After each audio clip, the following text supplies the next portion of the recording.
आप सभी का हमारे चैनल मधुर आवाज में हार्दिक स्वागत है। अगर आपको हमारी कहानी अच्छी लगे तो चैनल को लाइक शेयर करना ना भूलें। आज फिर बड़े से वृद्ध आश्रम के बाहर चमचमाती हुई लंबी सी सफेद रंग की कार रुकती है, जिसमें से एक शख्स उतरता है। उसने सफेद रंग की शर्ट और काले रंग का पैंट पहना है, आंखों पर काला चश्मा, हाथ में महंगी घड़ी पहने हुए और बहुत महंगे जूते पहने हुए। देखने में वो बहुत पैसे वाला लग रहा है।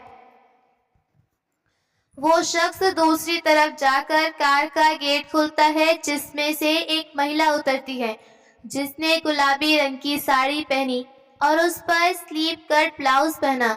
बाल खुले हुए हैं, उम्र लगभग 30 बरस रही होगी। उसने भी आंखों पर काला चश्मा लगाया हुआ है। उन दोनों को देखकर ऐसा लग रहा है जैसे वे बहुत ही अमीर हैं। वृद्ध आश्रम में बैठे सभी लोग कानाफूसी करने लगे। लगता है आज किसी का बेटा अपना माँ बाप को लेने आया है, क्योंकि उनके साथ कोई तीसरा वृद्ध व्यक्ति दिखाई नहीं दे रहा जिसे वो छोड़ने आए हों।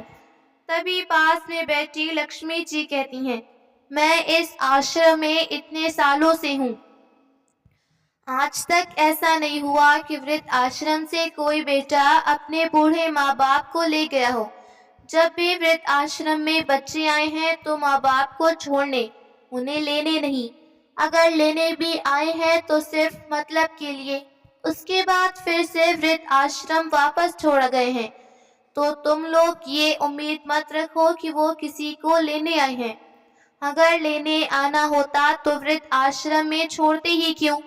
तभी वो शख्स कार के पीछे वाली सीट का दरवाजा खोलता है।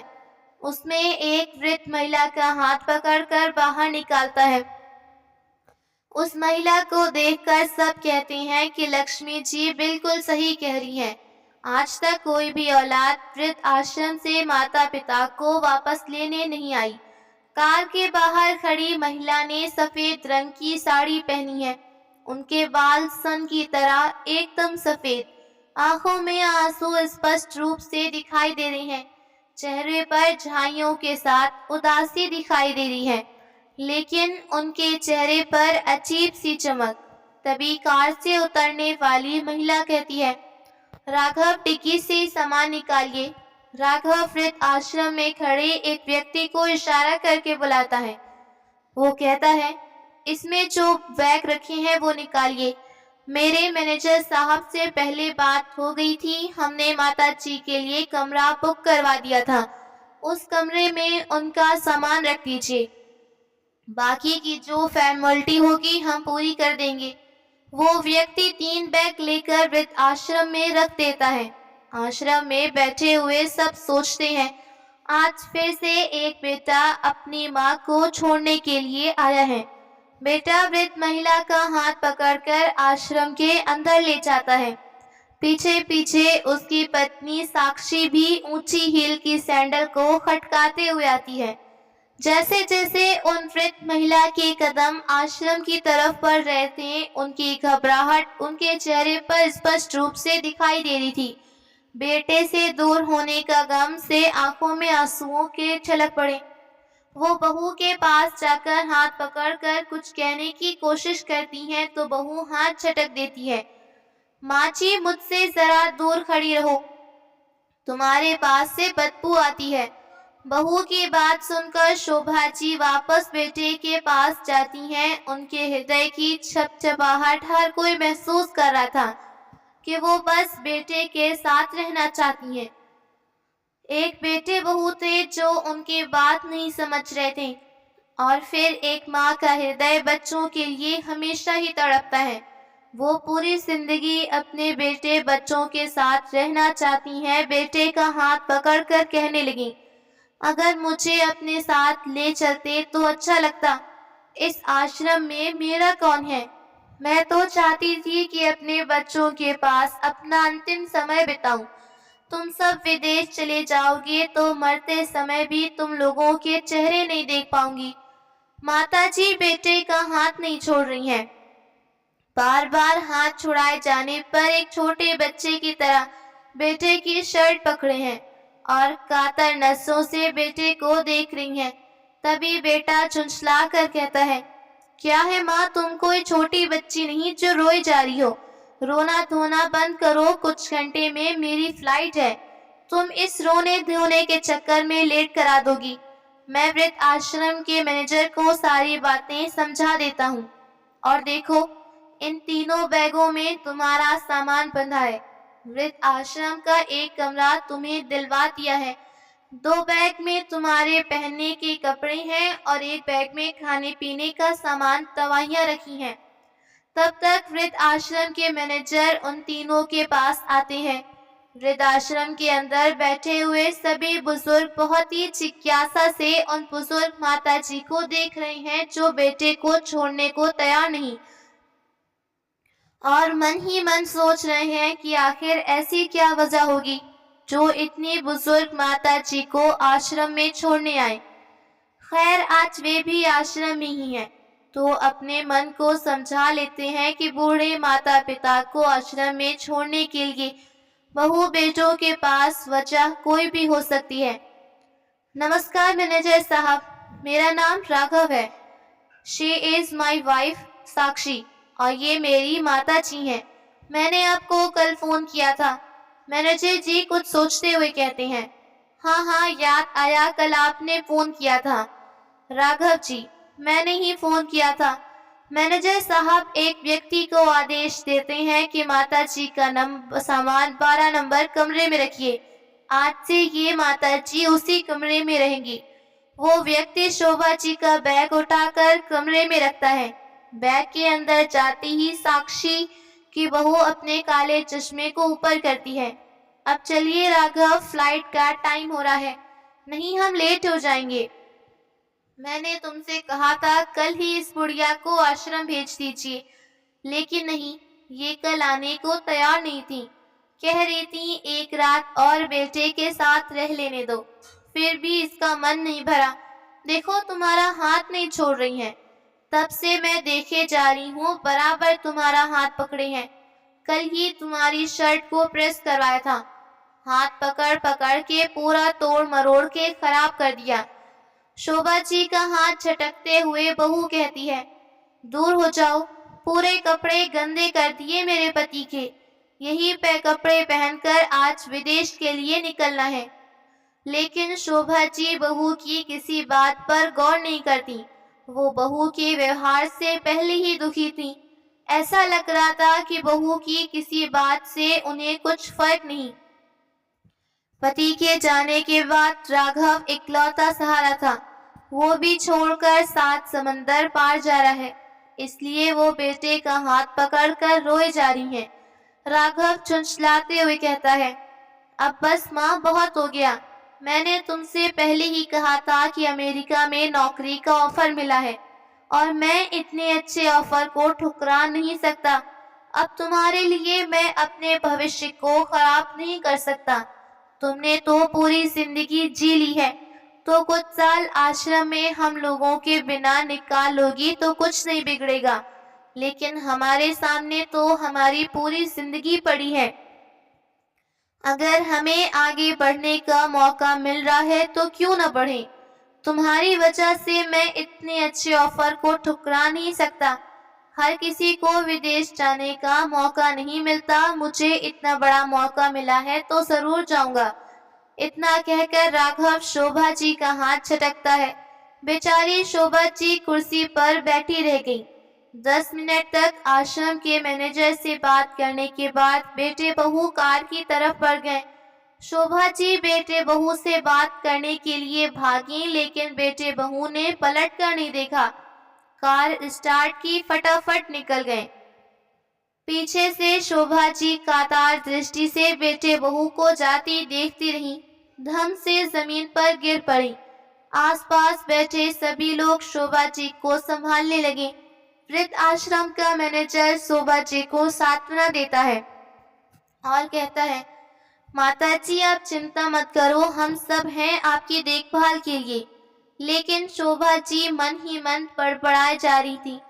जो मेरा अपना था, जिसके लिए मैंने सब कुछ किया, वो सब कुछ दांव पर लगा दिया, वही मुझे बुढ़ापे मर अकेला छोड़ गया। मेरे बेटे ने मेरे साथ अच्छा नहीं किया, मेरी बहू ने मेरे साथ अच्छा नहीं किया। वो फूट फूट कर रोने लगी। वृद्ध आश्रम में सभी लोग शोभा जी को समझाते हैं, सांत्वना देते हैं, कुछ खाने पीने के लिए भी कहते हैं, लेकिन वो ना तो कुछ खाती हैं ना ही कुछ पीती हैं। 2 दिन ऐसे ही निकल गए। खाना न खाने की वजह से उन्हें चक्कर आने लगे। धीरे धीरे आश्रम के मैनेजर ने शोभा जी को बेटी की तरह संभालना शुरू किया। शोभा जी धीरे धीरे लोगों से घुलने मिलने लगी, लोगों से बातें करने लगी। महीने 2 महीने में उनके स्वास्थ्य में फर्क आया और स्वभाव में भी।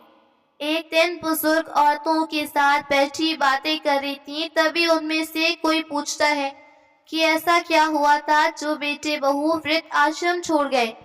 शोभा जी अपने आंखों के आंसुओं को पोंछते हुए कहती हैं, मेरे बेटे की विदेश में नौकरी लगी है। हालांकि पहले तो मेरा बेटा विदेश जाने के लिए तैयार नहीं था, लेकिन बहू और उसके मायके वाले बराबर बेटे पर जोर दे रहे थे विदेश जाने के लिए। बहू ने मायके में सबसे कह दिया कि उसका विदेश जाना फाइनल हो गया है और वो अपनी सास को विदेश ले जा रही है। मुझे तो ये सुनकर बड़ी खुशी हुई कि बेटे बहू अपने साथ विदेश ले जाएंगे। जब मैं विदेश जाने की तैयारी करने लगी तो बहू ने पूछा कि तुम कहाँ जाने की तैयारी कर रही हो? हम तुम्हें विदेश नहीं ले जा रहे, और वैसे भी इस बुढ़ापे में विदेश जाकर क्या करोगी? इतना महंगा टिकट होता है, तुम्हारे लिए इतने पैसा खर्च नहीं करने वाली। फिर मैं कहाँ जाऊंगी बहू? तुम दोनों चले जाओगे, मैं अकेले कैसे रहूंगी? मेरा तो इधर कोई दूसरा भी नहीं। तुम दोनों मेरे बुढ़ापे का सहारा हो, तो क्या तुम्हारी सेवा के चक्कर में हम लोग इतने अच्छे मौके को गंवा दें? और तुम्हारे लिए हमने कुछ सोचा है। शहर में बहुत सारे आश्रम हैं। एक अच्छे से वृद्ध आश्रम में तुम्हारे लिए कमरा दिलवा देंगे। बुजुर्ग लोगों के साथ उधर रहना। अपनी बहू की बात सुनकर मेरे पैरों के नीचे से जमीन खिसक गई। मैं सुनकर सन्न रह गई, मुंह से शब्द नहीं निकले। तब तक कमरे से बेटा निकल कर आया। मैंने बेटे की तरफ देखा और पूछा, बहू क्या कह रही है? तुम लोग अकेले विदेश जा रहे हो, मुझे नहीं ले जा रहे? बेटा भी बात को टाल मटोल करता हुआ कहता है, माँ अभी पहली बार विदेश जा रहा हूँ, उधर का ज्यादा कुछ आइडिया नहीं। एक बार जाकर सेटल हो जाऊं, तब तक आप इधर किसी आश्रम में रह लेना, उसके बाद आकर आपको ले जाएंगे। इतना कहकर बेटा अपनी कार की चाबी लेकर किसी काम से चला गया। ये भी नहीं देखा कि उसकी वजह से कठोर बात को सुनकर मेरे दिल का क्या हाल हुआ होगा। ना ही मुझे समझाने की जरूरत समझी। मैं बेहू बेटी की नियत समझ तो गई थी, लेकिन क्या करें, अपने मोह को छोड़ नहीं पा रही थी। और उस दिन बेटा बहू विदेश जाने के कुछ घंटे पहले आश्रम में छोड़कर चले गए। अपनी आप बीती कहते कहते शोभा जी की आंखों में आंसू आ गए। पास में बैठी हुई सभी बुजुर्ग औरतें एक दूसरे से कहती हैं, हम एक दूसरे का परिवार हैं, एक दूसरे के साथ रहना है, तो क्यों न मिलजुल कर हंसकर रहें। अब भगवान ने जैसे बुढ़ापा दिया है वही मंजूर करके काटना है। एक दिन आश्रम के सभी लोग अपना दोपहर का खाना खा रहे थे, तभी फिर से आश्रम के सामने गाड़ी रुकी। उसमें से 60-65 वर्ष की एक महिला निकली। उन्हें छोड़ने के लिए सिर्फ बेटा आया। जल्दी से बैग चबूतरे पर रखा। माताजी ने साड़ी के पल्लू से मुंह छुपाया। अभी लोग उनकी तरफ देख रहे हैं। 10 मिनट में सारी फॉर्मेलिटी करने के बाद बेटा वापस चला गया। घूंघट की आड़ में बैठी वो माताजी बहुत देर तक बाहर चबूतरे पर बैठी रही। ना तो वो आश्रम के अंदर आई, ना ही उन्होंने किसी से बात की। धूप तेज थी। अंत में एक व्यक्ति उनके पास जाता है। माताजी, आप धूप में इस तरह बैठी रहेंगी तो तबीयत खराब हो जाएगी, अंदर चलिए। बड़ी मुश्किल से वो व्यक्ति माताजी का हाथ पकड़कर अंदर लाया। अंदर कुर्सी पर वो साड़ी का पल्ला लिए शाम तक बैठी रहीं। कभी कभी साड़ी के पल्लू से आंसू पोंछती दिखती। शोभा जी पानी पीने के लिए उधर से गुजरती हैं। शोभा जी को देखकर साड़ी के पल्लू में जो महिला सुबह से बैठी थी, वो आश्चर्य से आवाज देते हुए कहती है, समदन जी आप इधर? मुझे तो लगा बेटे बहू के साथ विदेश गई हो। शोभा जी पीछे पलटकर देखती हैं। सामने बहू की माँ को देखकर दंग रह गईं। अरे समदन जी तुम इधर? मुझे पता नहीं था कि दोपहर में जो लड़का तुम्हें छोड़ने आया वो मेरी बहू का भाई था और तुम मेरी समधन हो। पहले तो बहू की माँ कांता जी की आंखें शर्म से झुक गईं कि उनकी समधन जी पहले से आश्रम में है, जबकि बेटी ने कहा था कि वो सास को अपने साथ विदेश ले जा रही है और आज उनके बेटे ने उन्हें आश्रम में छोड़ दिया। मेरे दोनों बच्चे नालायक निकले। मेरे बेटे ने वृद्ध आश्रम में छोड़ा, बेटी अपनी सास को आश्रम में छोड़कर विदेश गई। शर्म के मारे कांता जी समधन से नजरें नहीं मिला पा रही हैं। अपनी नजरों को झुकाए बस बराबर रोए जा रही हैं। शोभा जी उनकी मनोदशा को समझ जाती हैं और गले लगाती हैं। दोनों एक दूसरे से मिलकर बेतहाशा रोती हैं। बहुत देर तक रोती हैं। जब दिल का गुबार आंखों के रूप में निकल जाता है, तब कांता जी शोभा जी से पूछती हैं, मेरी बेटी ने तो कहा था कि वो आपको लेकर विदेश जा रही है, लेकिन आप वृद्ध आश्रम में कैसे आई? हाँ समधन जी, आपकी बेटी ने लोगों से यही कहा है कि वो मुझे विदेश ले जा रही है, लेकिन किसी को नहीं बताया कि आश्रम में छोड़ कर गई है, क्योंकि मेरे विदेश जाने का अर्थ सुनकर किसी ने मुझसे मिलने या ढूंढने की कोशिश नहीं की। सबको लगा मैं तो विदेश में हूँ, लेकिन सच्चाई यही है कि बेटे बहू विदेश लेकर नहीं गए, मुझे इस आश्रम में छोड़ कर गए। हालांकि बेटे ने दोबारा जाने की बात कही, लेकिन मैं अच्छी तरह जानती हूँ अगर उसको ले जाना होता तो पहली बार में ले जाता, क्योंकि कष्ट तो वृद्ध आश्रम में आने तक था। अब एक बार आ गई तो रहने में कैसा कष्ट। लेकिन समधन जी, आपके बेटे बहू पास में रहते हैं, वो तो विदेश भी नहीं गए, तो आपको वृद्ध आश्रम में क्यों छोड़ा? लक्ष्मी समधन जी, बेटे बहू बूढ़े माता पिता को छोड़ने के लिए विदेश जाने की जरूरत नहीं। अपने देश में रहते हुए भी माता पिता को वृद्ध आश्रम भेजना चाहते हैं, उनसे छुटकारा पाना चाहते हैं। मेरी बहू को मेरा घर में रहना पसंद नहीं। घर में पूरा काम मुझसे करवाती, घर का कुछ भी काम अगर नहीं करती तो कोई नहीं करता। उसके कलह की वजह से खाया हुआ खाना भी नहीं पचता। हम दोनों की लड़ाइयों को देखकर बेटा हमेशा धमकी देता कि तुम दोनों की कलह से मैं तंग आ गया हूँ, किसी दिन तुम दोनों को अलग कर दूंगा। कल घर पर पार्टी रखी थी बहू ने, जिसमें पूरे दिन बहू ने मुझसे काम करवाया। सारा काम करने के बाद बहू के साथ हॉल में बैठी उसकी सहेलियां बातें करने लगी, मेरी तारीफ करने लगी। आंटी जी कितना अच्छा खाना बनाया है। मेरी तारीफ सुनकर मेरी बहू जल भुन गई। अपनी सहेलियों के जाते ही बहू ने फिर से घर में हंगामा किया कि तुम मेरी सहेलियों के पास आकर बैठने की क्या जरूरत थी। अपनी तारीफ सुनकर मजा आ रहा था और मुझे धक्का देते हुए कमरे में चली गई, जिसकी वजह से मेरा चश्मा टूट गया। तब तक बेटा भी आ गया था। मैंने बेटे से सारी बात कही, चश्मे को ठीक कराने के लिए कहा। उसने आओ देखा न ताओ कहीं फोन मिला दिया और आज जहां पर फोन मिलाकर बात की थी वहीं छोड़ गया।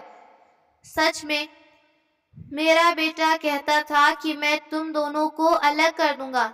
मेरे बेटे ने बहू से क्या मुझे घर से अलग कर दिया, जिस घर को मेरे पति ने अरमानों से बनवाया, अपने पति के साथ इतने सालों तक रही। लेकिन आज बेटे ने माँ का दर्द ना समझकर पत्नी का साथ दिया। और मुझे वृद्ध आश्रम का नजारा दिखाया। मेरे आंखों से आंसू आए। पत्नी के प्यार में इतना अंधा हो गया। शोभा जी उनको ढांढस बंधाती हैं। धीरे धीरे समय निकल जाता है। आज वृद्ध आश्रम में दिवाली का त्योहार है। सभी लोग धूमधाम से दिवाली का त्योहार मनाने की तैयारी कर रहे हैं। उस दिन वृद्ध आश्रम का खाना बनाने वाला छुट्टी लेकर अपने गांव चला गया। खाना बनाने की बड़ी समस्या थी।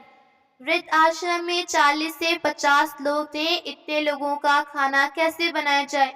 मैनेजर चिंता में था। इधर उधर लोगों से बात की, कोई खाना बनाने के लिए आ जाए।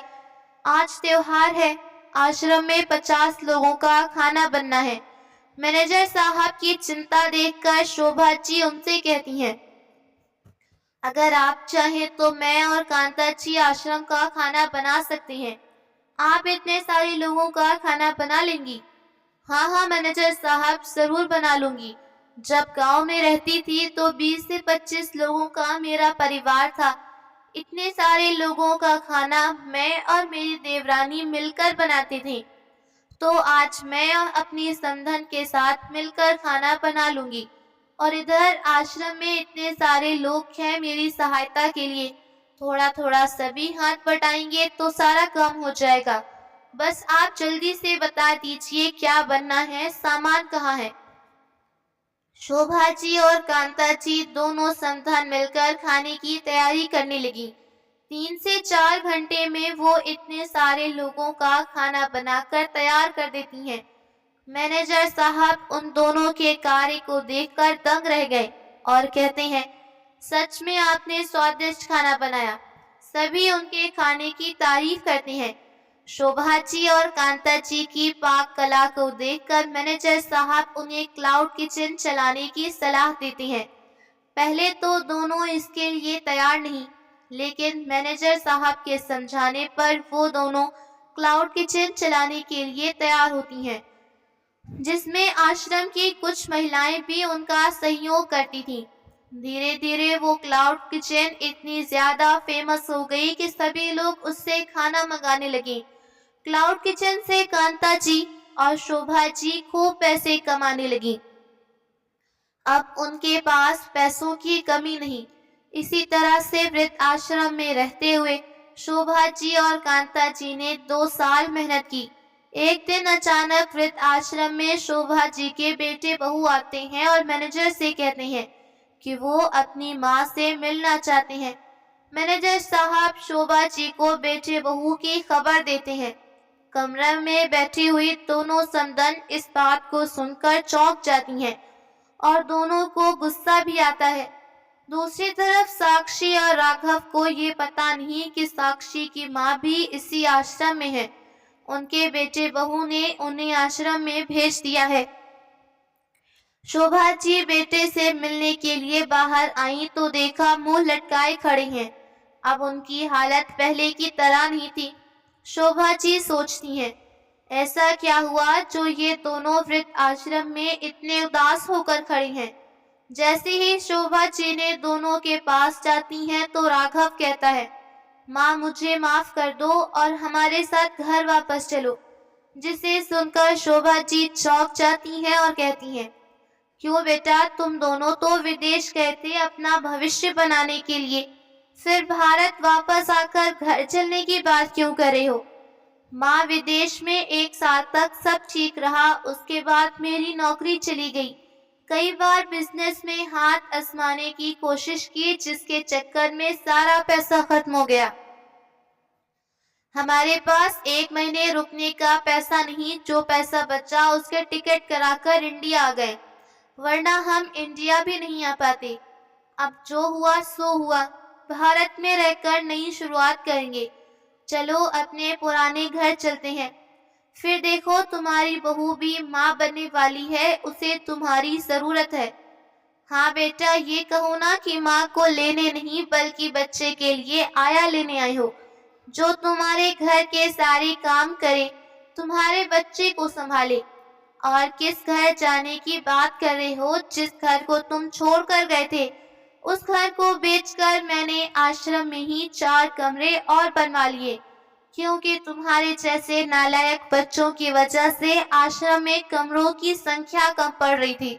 इसलिए मैंने घर को बेचकर पैसे आश्रम में दान किए। क्या माँ, तुमने घर बेच दिया, मुझसे पूछा भी नहीं? वो घर मेरे नाम था तो तुमने पूछने की क्या जरूरत थी?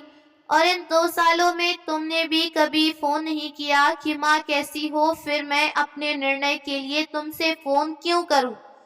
ये सुनकर साक्षी और राघव को गुस्सा आता है, लेकिन क्या करें, आज उनके हाथ में पैसा नहीं है और उन्हें पता चल गया कि उनकी माँ आश्रम में रहकर क्लाउड किचन चलाती है, जिससे उनके पास बहुत पैसे हैं।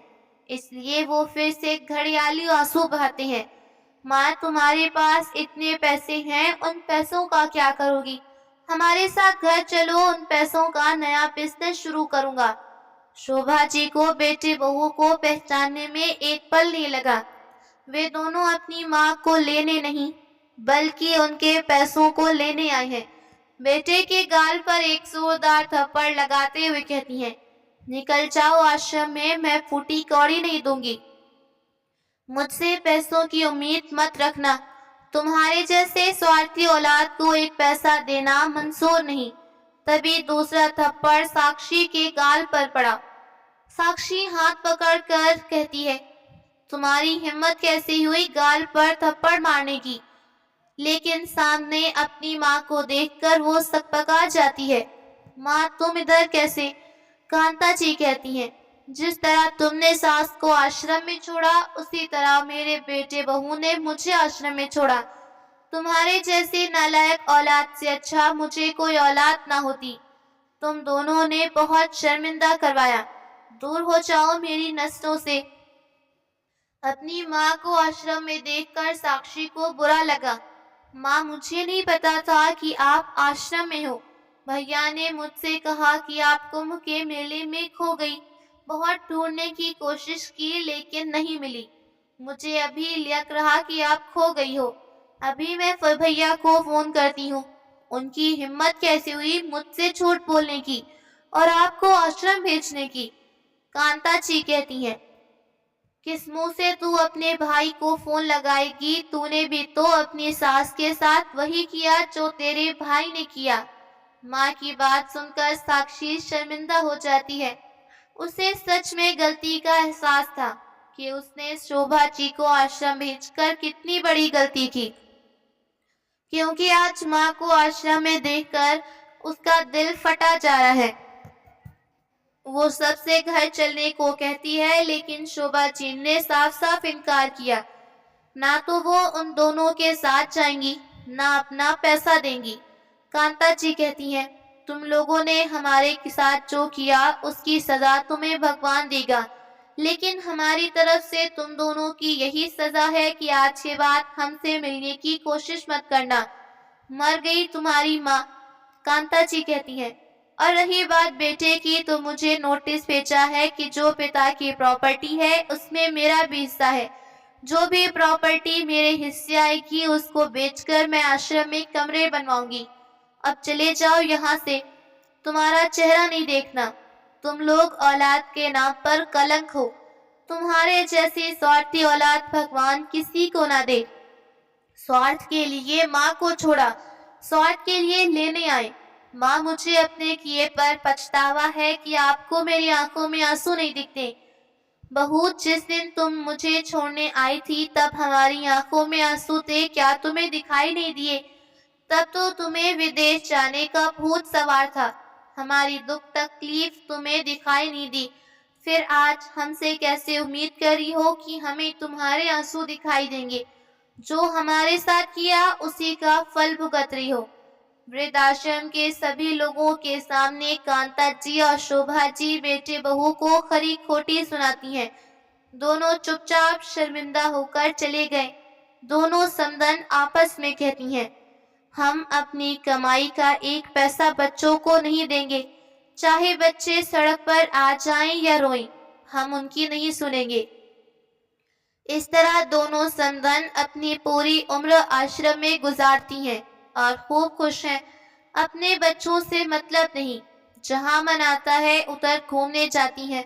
स्वतंत्र होकर अपनी जिंदगी गुजारी है। तो दोस्तों, शोभा जी का फैसला था वो सही था या गलत, अपनी राय कमेंट करके ज़रूर बताएं। कहानी पसंद आई हो तो चैनल को सब्सक्राइब, वीडियो को लाइक करें। फिर मिलते हैं एक नई कहानी के साथ। तब तक के लिए धन्यवाद।